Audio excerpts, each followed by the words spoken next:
জামুগুৰিহাটত NHMৰ স্বাস্থ্যকৰ্মীৰ কৰ্মবিৰতি পালন অচল হৈ পৰিছে চিকিৎসা সেৱা ব্যৱস্থা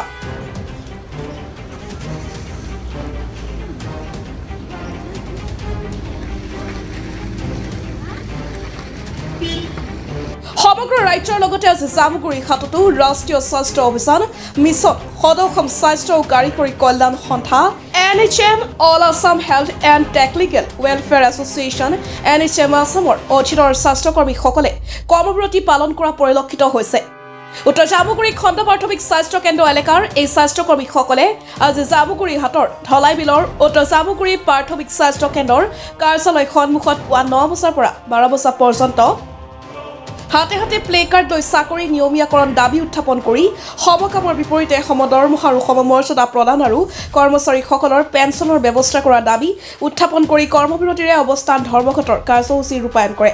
আমি ক'ব খুজিছো যে আমাৰ সমকামৰ সমদৰমহা লাগে আমাৰ কোভিডৰ সময়তো আমি বহুতখিনি কৰিছো তেতিয়া আমি কিবা হ'ব বুলি ভাবিছিলো একো নহলে এতিয়া আমি বিচাৰিছো আমাক মানে সমমৰ্যাদা দিব লাগে আমাৰ যিখিনি কাম আমাৰ সেইখিনি প্ৰাপ্যটো দিব লাগে আৰু যেনে পেঞ্চন হোৱা নাই পেঞ্চন হ'ব লাগে টেকনিক্যাল মানে গোটেইখিনি NHMৰ যিমানখিনি কৰ্মৰত আছে সকলোৱে নিয়মীয়াকৰণ কৰিব লাগে চাকৰিটো 4, 5, 6 তাৰিখলৈকে আমাৰ কৰ্মবিৰতি থাকিব আমি এইকেইদিন কৰ্মৰ পৰা বিৰত থাকিম আমি মানে হেতু কি হ'ব আমি চাই লওঁ তাৰ পিছত কি সিদ্ধান্ত লয় তাৰ পৰাহে আমি কৰা হ'ব আৰু কি কৰা হয় 4, 5 আৰু 6 মাৰ্চলৈকে 3 দিন পৰ্যন্ত এই কৰ্মবিৰতি কাৰ্যসূচী অব্যাহত থাকিব বুলি জনাইছে কৰ্মচাৰীসকলে হয় আজি আমি সমগ্ৰ অসমৰ ৰাষ্ট্ৰীয় স্বাস্থ্য অভিযান অসমৰ কৰ্মচাৰীসকলে লগতে আমাৰ আজি নৰ্থ জামুগুৰি ব্লক PHCৰ অন্তৰ্গত সকলো আমি এই NHM কৰ্মচাৰী ইয়াত একত্ৰিত হৈছো আমি 2006 চনৰ পৰা ৰাষ্ট্ৰীয় স্বাস্থ্য অভিযান অসমত কৰ্মৰত হৈ আছো কিন্তু বৰ্তমান পৰ্যন্ত আমাৰ চাকৰি নিয়মীয়াকৰণ হোৱা নাই গতিকে আমি এই আমাৰ চৰকাৰক আমি অনুৰোধ জনাইছো ৰাজ্য চৰকাৰক যে আমাৰ NHMত কৰ্মৰত সকলো পৰ্যায়ৰ কৰ্মচাৰীক চাকৰি নিয়মীয়াকৰণ কৰিব লাগে চাকৰি নিয়মীয়াকৰণ নোহোৱা পৰ্যন্ত আমাৰ সকলো কৰ্মচাৰীকে 7th পে কমিছনৰ আণ্ডাৰত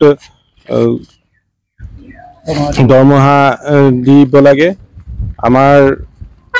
ভৱিষ্যত নিধি সুৰক্ষিত কৰিব লাগে পেঞ্চনৰ ব্যৱস্থা কৰিব লাগে এইখিনি লৈ পেলাই আমি ৰাজ্য চৰকাৰক দাবী উত্থাপন কৰি আহিছো আৰু এইখিনি যাতে আমাৰ কৰি পেলাই আমাৰ পৰিয়ালসমূহক লগতে আমাকো চৰকাৰে সুদৃষ্টি দিয়ে তাৰ বাবে আমি চৰকাৰৰ ওচৰত ৰাজ্য চৰকাৰৰ ওচৰত বিশেষকৈ মুখ্যমন্ত্ৰী ডাঙৰীয়াৰ ওচৰত আমি অনুৰোধ জনাইছো NHMৰ স্বাস্থ্যকৰ্মীসকলৰ এই কৰ্মবিৰতিৰ ফলত অচল হৈ পৰিছে উত্তৰ জামুগুৰি প্ৰাথমিক স্বাস্থ্য কেন্দ্ৰ আৰু ইয়াৰ সংলগ্ন 30খন বিচনাযুক্ত প্ৰায় চিকিৎসালয়খনৰ চিকিৎসা সেৱা ব্যৱস্থা ভৰ্তি হৈ থকা ৰোগীসকলেও স্বাস্থ্য সেৱা লাভত বিশেষ সমস্যাৰ সন্মুখীন হোৱা পৰিলক্ষিত হৈছে আমাৰ 3 দিন ধৰি হ'ব আজি কাইলৈ আৰু পৰহিলৈ মূল দাবীটো হ'ল আমাৰ চাকৰি নিয়মীয়াকৰণ কৰিব লাগে NHMৰ কৰ্মৰত সকলো কৰ্মচাৰীকে চাকৰি নিয়মীয়াকৰণ কৰিব লাগে চাকৰি নিয়মীয়াকৰণ নোহোৱা পৰ্যন্ত সকলো কৰ্মচাৰীকে 7ম দৰমহা আয়োগৰ অন্তৰ্গত কৰি পেলাই সেই পে স্কেল মতে দৰমহা দিব লাগে অনাগত দিনসমূহত আমাৰ